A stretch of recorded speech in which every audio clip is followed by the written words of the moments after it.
அன்புள்ள சகோதரர்களே, நான்காவது என்ன தெரியுமா? லைவான ஹதீஸ்களும் ஆதாரம். லைவான ஹதீஸ்களும் ஆதாரம் என்று சொல்கிறார்கள். அன்புள்ள சகோதரர்களே, லைவான ஹதீஸ்களும் ஆதாரம் என்று சொல்கின்ற இந்த இடத்தை நான் இங்கே இந்த இடத்தில் அவருக்கு மறுப்பு சொல்வதை நினைக்கின்ற பொழுது வெட்கப்படுகிறேன். அதாவது அந்த மார்க்க அறிஞர் அவருடைய உரையை நான் கேட்டேன், அந்த சகோதர் மௌலவியுடைய உரையை கேட்டேன். ஹதீஸ் கலை சம்பந்தமாக எந்த வாசமும் இல்லாமல் அவர் பதில் சொல்லியிருக்கிறார். நான் உங்களுக்கு விளங்கப்படுத்துகிறேன். சில வேளை அவரது உரையை அந்த சகோதரர்களுடைய மௌலவிமார்கள் கேட்டாலே இவர் இப்படி பேசியிருக்க கூடாதுன்னு சொல்லுவார்கள். ஹதீஸ் கலைக்கு அவர் என்ன விளக்கம் கொடுக்கிறார் தெரியுமா? ரசூலுல்லாஹ் சொன்னது லைவா இருந்தா என்ன சையா இருந்தான்னு கேட்கிறாரு. உங்களுக்கு விளங்குதா இல்லையா? அவர் கேட்கிறாரு, ரசூலுல்லாஹ் சொன்னது தானே, மற லைவா இருந்தா என்ன சையா இருந்தா என்ன, ரெண்டு ஹதீஸா இல்லையா?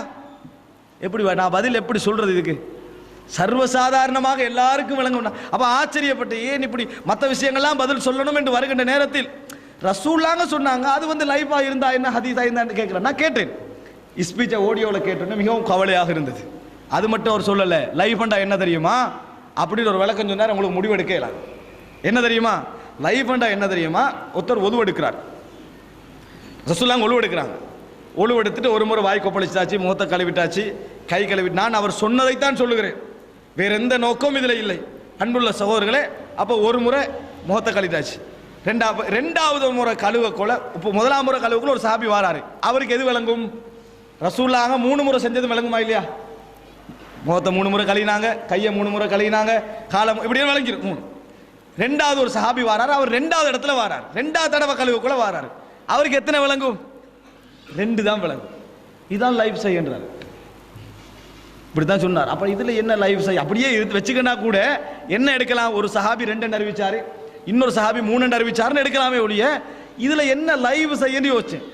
ஒழு என்ன இப்படியா எடுக்கிறது? ஒரு முறை கை, ஒரு முறை வாய், ஒரு முறை முகம், ஒரு முறை மறுபடி கை, ஒரு முறை கால், மறுபடி செகண்ட், அப்படியே வருது ஒழு.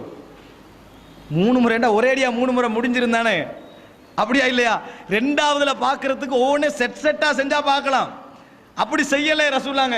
3 முறை கை கழுவுவாங்க, 3 முறை வாய் கொப்பளிப்பாங்க. அப்ப எப்படி ரெண்டாவதுல வாரது?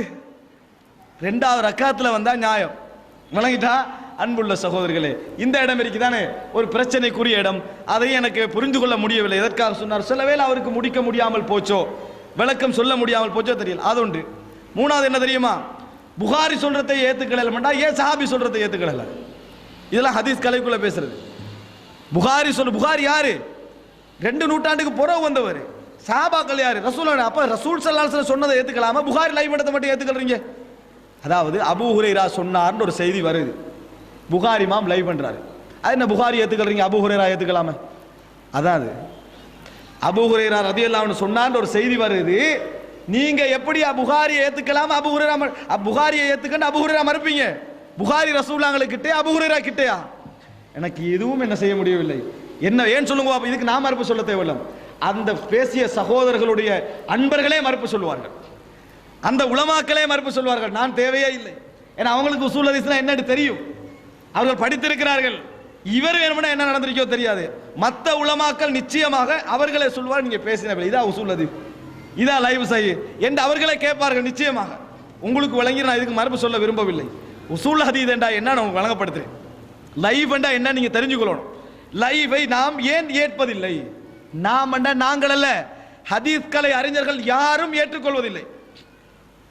யாரு சாபி மதுஹபுடைய ஹதீஸ் கலை அறிஞராக இருந்தாலும் சரி, ஹனபி மதுஹபுடைய ஹதீஸ் கலை அறிஞர்களாக இருந்தாலும் சரி, எந்த மதுஹப் ஹதீஸ் கலை அறிஞர்களாக இருந்தாலும் சரி, ஏன் இலங்கை ஜம்மியத்துல் உலமாவில் அங்கம் வகிக்கின்ற நல்ல அறிவுடைய எந்த உலமாக்களும் லைவ் ஆதாரம் சொல்ல மாட்டாங்க. சொல்ல இயலாது, சொன்னால் பாவம்.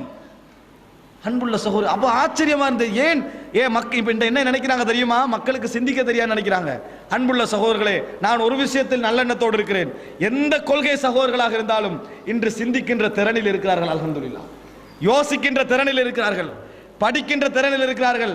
அரபு என்கின்ற ஒன்று மட்டும் டிஸ்டன்ஸாக இருக்கலாம், மற்றபடி அவர்கள் அதை சிந்திக்கின்ற திறனில் இருக்கிறார்கள். அல்லாஹ் தஆலா ஒரு நாளும் எவர்களுக்கும் அநியாயம் இழைக்கின்ற வகையில் இந்த மார்க்கத்தை விட்டு செல்லவில்லை. படிக்கலாம், தேடலாம். அன்புள்ள சகோதரர்களே, அந்த சகோதரத்தில் நாங்கள் அல்ல, அந்த சகோதரர்கள் விளக்கம் கேட்க வேண்டும். நீ இப்படி சொல்லிக்கலாமா? நாங்கள் உங்களுக்கு என்ன சொன்னோம்? எங்களுக்கு சார்பாவா பேச சொன்னோம்? குர்ஆன் ஹதீஸ்ல தானே சொல்ல சொன்னோம். சார் இஸ்லாமிய சமுதாயம் என்ன செஞ்சேன்னு தானே சொல்ல சொன்னோம். நீங்க என்னமோ எங்களுக்கு சார்பா பேசிட்டு போனீங்க என்று கேட்க வேண்டும். அன்புள்ள சகோதரர், அதான நம்ம எதுக்கு விரும்பணும்? எங்களுக்கு முன்னால நிற்கிறவர் எங்களை வழி நடத்தணும் தான் விரும்பணுமே ஒழிய எங்களுக்கு ஏற்ற மாதிரி வழி நடத்தணும் விரும்பக்கூடாது. அன்புள்ள சகோதரர்களே, அப்ப பாருங்க, ஹதீஸ் கலை என்ற என்ன தெரியுமா? ரசூலுல்லாஹி ஸல்லல்லாஹு அலைஹி வஸல்லம் அவர்களுக்கும் இஸ்லாமிய அறிஞர்கள் ஹதீஸை தொகுத்து அறிவிக்கின்ற அந்த காலப்பகுதிகள் இருக்குது, இதுக்கும் பெரிய ஒரு கெப் இருக்குது. நபித்தோழர்களுடைய காலம்டா லைவ் செய்ய பார்க்க தேவையில்ல. ஏன்? நபித்தோழர்கள் சொல்லுவார்கள், அபூபக்கருக்கு தெரியும் சொன்னாரா இல்லையாண்டு ரதியல்லாஹு அன்ஹு, இல்லைன்னா 4 பேர்ட்ட விசாரிப்பாங்க, முடிஞ்சிடும். ஏன்? அவங்களுக்கு ரசூலுல்லாஹ்களுக்கு இடையில யாரும் இல்லை, அவங்களுக்கு ரசூலுல்லாஹ்களுக்கு இடையில அவங்க தான், யாருமே இல்லை. என் தந்தை என்ன சொன்னாரான நான் தந்தையோட அளவுக்கே இருந்தேன்னு சொன்னவங்கள ஒரு 10 வருஷம் கெப்ல யாரும் சொல்ல தேவையில்லை. எனக்கு தெரியும், இன்னொரு ஆள் சொல்லியிருந்தா எனக்கு தெரியும் தந்தை அவர் சந்திச்சுப்பாரா இல்லையாண்டு. இதுக்கு ஆள் தேவையில்லை. எப்ப ஹதீஸ்களை உருவாகிச்சு தெரியுமா? நபித்தோழர்களை தாண்டிய பின்னால். நபித்தோழர்களுக்கு அல்லாஹ் சான்றிதழ் வழங்கியிருந்தார், நல்லவர்கள் நேர்மையானவர்கள் என்று. அவங்க உண்மையாளர்களா பொய்யர்கள் நாங்க பார்க்கவே மாட்டோம். இவர் சொன்னாரே அபூ ஹுரைரா சொல்றதை ஏத்துக்கலாண்டு, நாங்க என்ன சொல்றோம் தெரியுமா? நபித்தோழர்கள் ரசூலுல்லாஹி ஸல்லல்லாஹு அலைஹி வஸல்லம் அவர்கள் சொன்னார்கள் என்று சொல்லிவிட்டால் ஒரு நாளும் அவர் பொய்யரா உண்மையாளரா நாங்கள் பார்க்க மாட்டோம். மனன சக்தி உள்ளவரா இல்லையான்னு பார்க்க மாட்டோம். ஏன் பார்க்க மாட்டோம் தெரியுமா? பொய்யர் இல்லைன்னு எங்களுக்கு உறுதி. ரெண்டாவது என்ன தெரியுமா? நம்பகத்தன்மை. நாங்கள் அதாவது மனநத்தன்மை ஏன் பார்க்கறது இல்லை தெரியுமா? நபித்தோழர்களை பொறுத்த வரைக்கும் பேணுதலானவர்கள். தாங்கள் சொல்லும் செய்தியில் தவறு வரும் என்று தெரிந்தால் சொல்ல மாட்டார்.